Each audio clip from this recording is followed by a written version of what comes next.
이동관이 왜 안 돼? 절대 왜 안 되는지 좀 얘기해 주세요. 짧게. 저는 그 지난번 저희 1회 때도 잠깐 언급을 드렸습니다만은 그런 것 같아요. 그 박근혜 정권의 이정현 홍보수석 예를 한번 들어드렸잖아요. 네. 기억 안 나세요? 안 나죠. 너무 방송을 많이 해갖고 지금. 그분이 제가 기억력이 너무 안 그분이 좋거든요. 그때 네. 이제 이정현. 네. 이정현 홍보수석 똑같은 홍보수석입니다. 이동관은 MB 때 홍보수석, 네. 이정현은 박근혜 정권에서 홍보수석을 했는데 KBS 보도국장에게 전화 걸어서 아, 보도 개입했다는 거 아닙니까? 세월호 때. 그렇죠. 맞아요. 네. 방송법에 의해서 유일하게 그 법적인 책임을 지게 된 양반이에요. 네. 그 양반도 아마 징역 얼마의 그 집행유예 아마 받았을 때입니다. 근데 이동관 씨는요, 사유가 공소시효 지났다고 얘기하는데 말씀하시는 대로 이 국민들이 용서 안 한 거고, 저번에 그 우리 M님께서도 자료에서 준비하신 것처럼 그 법원 지금 재판 과정에서 다 국정원 보고서들 드러났지 않습니까? 그쵸, 그쵸. 이거는 그냥 이동관 씨는 단순한 몇 개월, 1년의 실형 문제가 아닌 거예요. 그 정도로 등가로 치면. 그래서 이미 이 사람은 그 범법의 행위들이 이미 다 확인되는데 보통 지금 막 그 얘기들 어디 방송이나 이런 거 저도 이렇게 많이 들어보면 이동관 실드 치는 쪽에서는 항상 그 얘기 하대요. 이동관 씨가 뭐 그렇게 잘못한 거 있냐고. 아니, 잘못한 거 있어요, 이 양반. 근데 너무 많아서 말을 못하는 거야. 법적인 책임 안 졌다고 그러는데 그 공소시효 지났다고 하는데 아. 그 공소시효라는 게 뭐 법적인 그냥 그 한계일 뿐이지 네. 사실상 이 사람이 지은 죄라는 게 그렇게 사라집니까? 그 언론에 행했던 거의 테러 수준의 저는 정말 그 진짜 새빨간 거짓말. 새빨간 거짓말이죠. 저번 말씀하신 거 보여드렸지만 이 또 가지고 나오셨어요. 또 가져왔어요. 네. 이거 진짜 꼭 밝혀내야 돼요 이번에. MBC 정상화 전략 및 추진 방안. 이 국정원이 작성한 문건이에요. 네. MBC를 장악하기 위한 시나리오를 1단계, 2단계, 3단계로 해서 네. 그때에 맞게 전략을 짰고 그대로 다 집행됐어요. 간부진 교체됐고 유명 프로그램들의 진행자들 다 교체하고 자신의 입맛에 맞지 않는다고 정권의 비판적인 목소리 내는 진행자들, 뭐 패널, 뭐 기자, PD들 다 쫓겨났어요. 네. 그런 전략을 짜고 또 노동조합을 무력화시키기 위한 공작들을 하고 또 MBC 민영화 논의 이렇게까지 1단계, 2단계, 3단계 전략을 짠 이 국정원 문건 네. 이거를 이동관 홍보수석실에서 지시해갖고 만들었어요. 작성했다고 하는 게 이 2017년에 서울중앙지검 수사 보고서고 이 서울중앙지검 수사 보고서 쓸 때 지검장이 윤석열 대통령이에요. 아, 그래서 그럼 처벌을 했습니까? 이 처벌을 증거를? 공소시효가 지났다고 안 한 거예요. 아. 그러니까 공소시효의 문제지 이 방송자 정가가 사라지는 게 아니란 말이에요. 이거를 아무 일 없었다는 듯이 지금 시간이 오래 걸렸다고 해서 국민들이 까먹을 것이다. 이렇게 그냥 뭉개고 가면 잊혀질 것이다. 막 헷갈리게 만드는 거예요. 뭐 실제 이동관이 했다는 증거 있냐 없냐. 여기 다 있어요 증거. 그 문서가 처음으로 발견된 게 언제입니까? 꽤 됐어요. 그러면은 공소시효가 다 지난 이후에 결국 이게 발견된 그러니까 이게 겁니까? 2010년에 전략을 짰는데 네. 이건 2017년에 수사 보고서거든요. 네. 이 사이에 공소시효가 있어요. 끝났다라고 서울중앙지검은 봤던 것 같아요. 하지만 어쨌든 실체적 진실은 밝혀야 된단 말이에요. 그래서 저는 이동관 청문회에서 저번에도 말씀드렸지만 이 방송자학의 전과들을 낱낱이 밝혀내고 네. 해답을 명확하게 해야 된다. 이거를 그냥 눈치고 넘어가서 쓱 시간 끌다가 잘 몰랐다 이런 식으로 넘어갈 일이 아니다. 이거 그래서 보고서 혼자만 보지 마시고 네, 그냥 저 많이 청취자분들께 지난번에 잠깐 소개는 네. 해주셨는데 핵심 내용만 뭐가 잠깐 있는지. 조금 더 그 보고서에서 네. 밝혀진 내용이 뭔지. 구체적으로 그러니까 이 보고서가 이제 서울중앙지검에서 만든 보고서인데 네. 여기에 문구에 보면 그러니까 홍보수석 요청이 명시된 문건, 이 홍보수석이 이동관 홍보수석이에요. 모두 방송사 관련 문건이고 해당 문건은 청와대 홍보수석실이 신설된 2009년 8월 31일 이후로 홍보수석 비서관 이동관일 때 집중되어 있다라고 되어 있어요. 네. 그러니까 방송사에 대한 직간접적인 영향력 행사를 목적으로 작성된 것으로 보인다라고 네. 서울중앙지검이 얘기했고 네. 그럼 실제 이대로 실행됐냐? 여기 중간에 보면 이제 국정원 직원들의 진술서가 있어요. 네. 국정원 직원들이 자신들이 이 문건 작성했는데 MBC에 그대로 시행됐다. 시행하기 위해서 만든 문건이다. 그리고 김재철 사장한테 전달됐다라고 다 증언들이 있단 말이에요. 뭐 프로그램 없애고 진행자 교체하고 네. 뭐 패널들 다 바꾸고 그렇죠. 네. 이런 근데 식으로. 이게 문제가 특정 언론이나 특정 성향에 집중된 게 아니라 네. 오늘인가요 어젠가요 또 언론에 또 났는데 조선일보마저도 문제 보도해가지고 그렇죠. 그 문건이 또 드러난 거예요. YTN 보도도 그랬었고요. 이동관 씨가 네, 공정해. 이동관 그런 씨가. 면에서는 좀 그래서- 공정한 측면이 있어요. 그래서 8월 16일에 네. 조선일보도 붕괴해서 일어나셔서 우리 집회에 좀 참여하셔야겠네. 그러니까. 저도 이 기사를 언론 봤는데 탄압이야, 이거. 조선일보가 사실 보도 했는데도 불구하고 뭔가 좀 정권에 맞지 않는 사실을 보도했다 해서 170건이 넘는 문건들을 맞아요. 네. 문제 문건이라고 그렇죠. 이동관이 딱 분리를 했더라고요. 그러니까 이동관 수석이 공산당 기관지라고 얘기하는데 그 사람이 얘기하는 공산당은 무슨 이념적인 공산당이 아니라 정권이 비판적이면 다 공산당인 거예요. 옛날엔 말 많으면 공산당 이랬잖아요. 아시는지 그러면 모르겠지만. 이동관이 임명되면 무슨 일이 구체적으로 벌어질 것 같습니까? 언론에서 언론 지형으로 봤을 때 국민들이 느꼈을 때 체감하는 것 중에 아니 근데 이제 아까 KM 네. 이렇게 다 말씀해 주셨는데 뭐 불행 배틀 이런 거 하는 것 같은데 네. 저희도요 오면 책이 한 권이에요. 아까 제가 대기실 같은 데서 네. 책을 갖고 왔잖아요. 네. 이동관 뭐 다 관련된 거였거든요. 아, 당시 그래요? YTN이 당했던 언론 장악, 뭐 아, 탄압 이런 거. 한 두 가지만 근데 얘기해주세요. 그냥 제가 겪은 일만 말씀드리면 네. 사실은 제가 YTN 동료들이나 선배들 앞에서 이런 얘기가 하기가 되게 부끄러운 게 뭐냐면 제가 당한 거는 그냥 너무 약해. 아주 미미한 수준이에요. 좀 부끄러운 수준이에요. 거의 해직이나 뭐 정직 감봉 이 정도는 아니었거든요. 네. 뭐였냐면 저는 2009년도에 결혼을 앞두고 있었고 네. 결혼식장 잡았고 이제 신혼집만 잡으면 되는데 갑자기 광주로 발령을 냈어요. 예고 없이. 광주 아내분이었던 거 아니에요? 회사에서 차원으로 그거 아니야? 전혀 아니었어요. 아. 그냥 갑자기 그냥 노조 활동 열심히 하고 뭐 낙하산 사장 반대했다는 이유로 갑자기 광주. 그렇죠. 부당지국 발령으로 해서 가처분 소송 내서 올라왔거든요. 아 내려가시긴 내려갔어요. 예, 한 석 달 정도 있다가 저는 가처분 소송을 내서 올라왔는데 네. 그럼 그 신혼집은 광주로 옮기셨던 거예요? 아니죠. 신혼집은 그때는 못 구했고 올라와서 석 달 뒤에 올라오니까 당시 사회부장이 또 부르더니 네. 서울로 오긴 좀 그렇고 수원으로 가라 어머나. 그러더라고요. 수원에 지국이 있었거든요. 네. 그래서 그때 수원에다가 신혼집을 얻었죠. 근데 이게 중요한 게 아니고요. 네. 아니 이거 중요해요. 그럼 대구 회사에선 자기 입맛에 네. 안 맞으면 지방으로 자천을 보내버리는군요. 비일비재했습니다. 그게 네. 비단 YTN의 문제가 아니고요. 그 뒤로는 사교를 바꿔가지고 그냥 마음에 안 드는 사람은 지방 취재 강화, 지역 취재 강화 이런 명목으로 1년씩 다 보내버렸어요. 근데 그게 이제 지역 가서 근무한다는 게 뭐 나쁘거나 잘못됐다는 게 아니라 네. 인사라는 게 예측 가능하고 이게 원칙이라는 것들이 있지 그쵸. 않습니까? 근데 이게 누가 봐도 뻔하게 그냥 이거는 어쨌든 간에 불이익을 주기 위한 인사였기 때문에 근데 그런 것들 뭐 많았죠. 뭐 KBS만 해도 그때 지역으로 이런 식으로 막 급하게 막 오늘까지 잘 업무하고 있는 사람 내일 막 그렇게 발령 나는 것도 비일비재했죠. MBC의 저희가 유명한 거 있잖아요. 네. 신천교육대. 저도 신천교육대라고 아시는지 모르겠는데 저희가 MBC 아카데미라는 자회사가 있거든요. 이제 교육시키는 기관이에요. 네.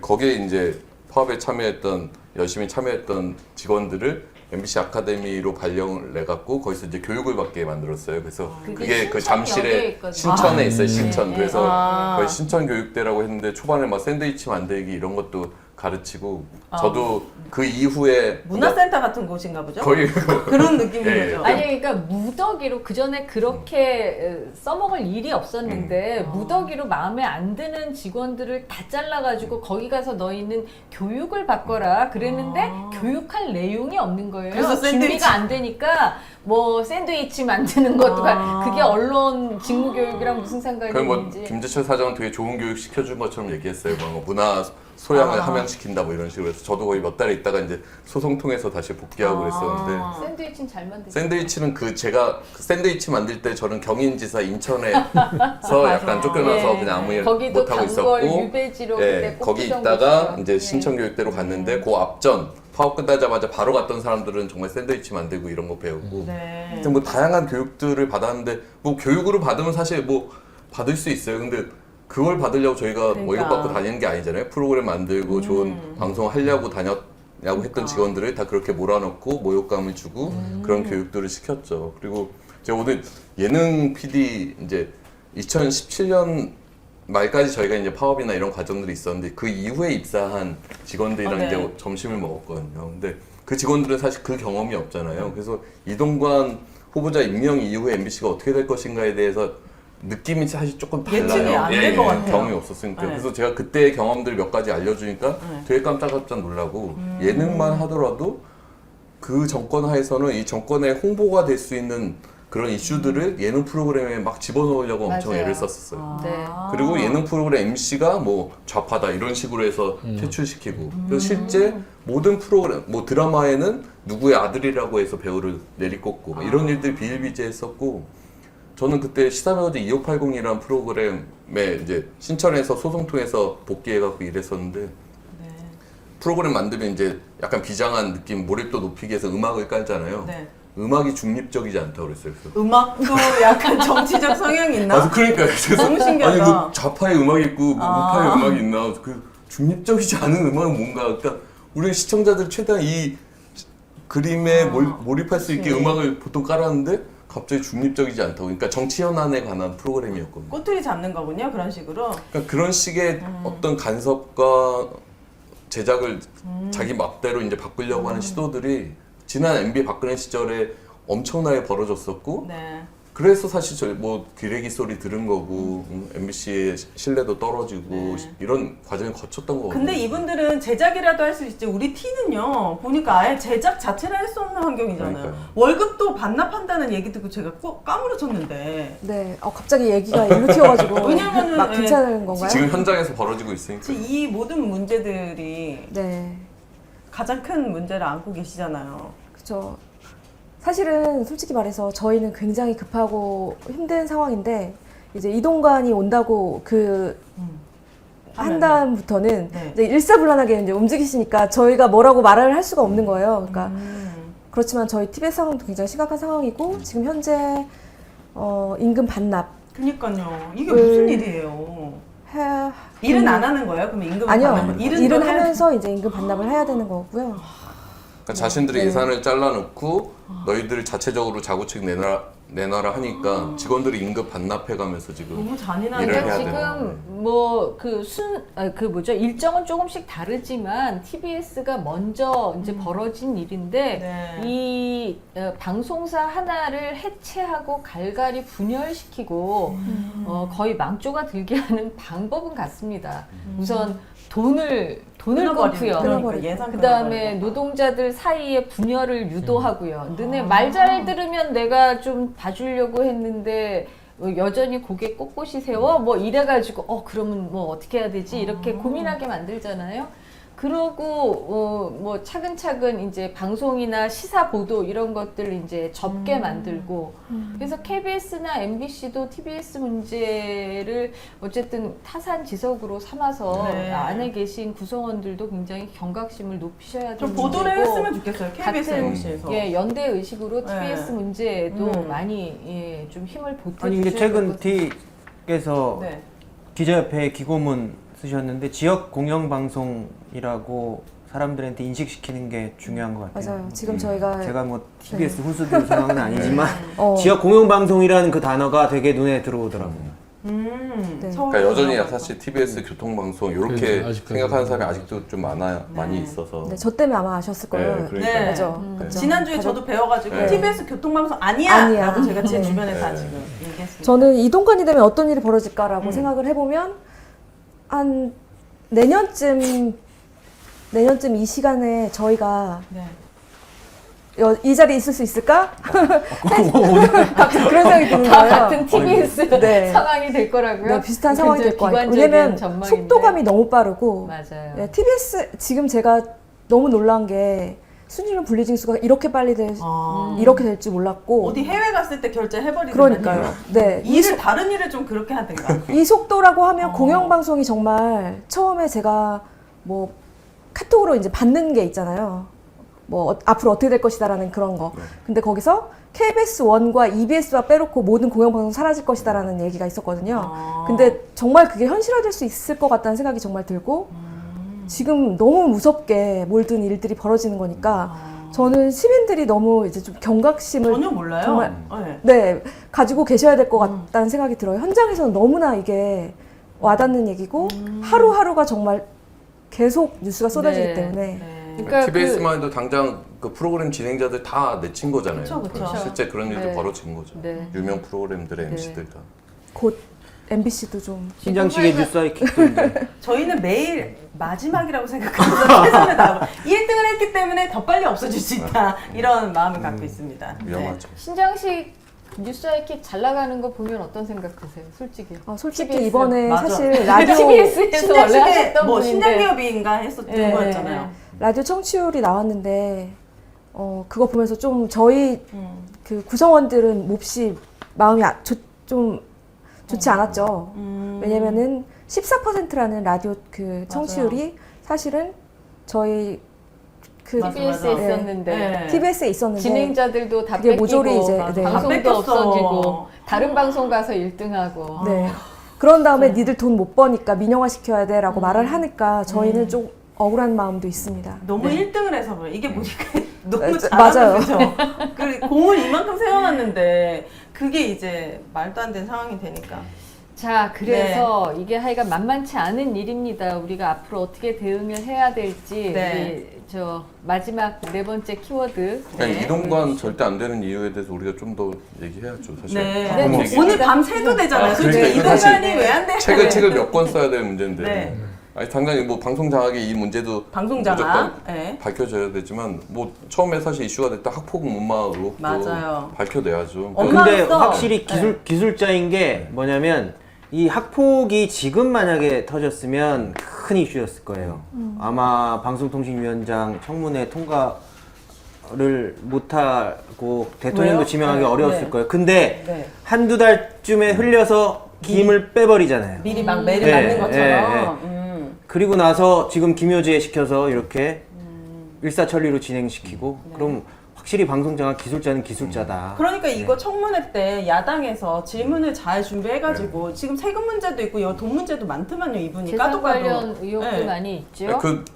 뭐 이사장한테 통화했을 때도 처음에 입장문 냈을 때는 그냥 뭐 진행 상황을 알아보기 위해서 전화했다라고 그런 식으로 입장문 냈었잖아요. 네. 근데 YTN 보도하신 거 보면 네.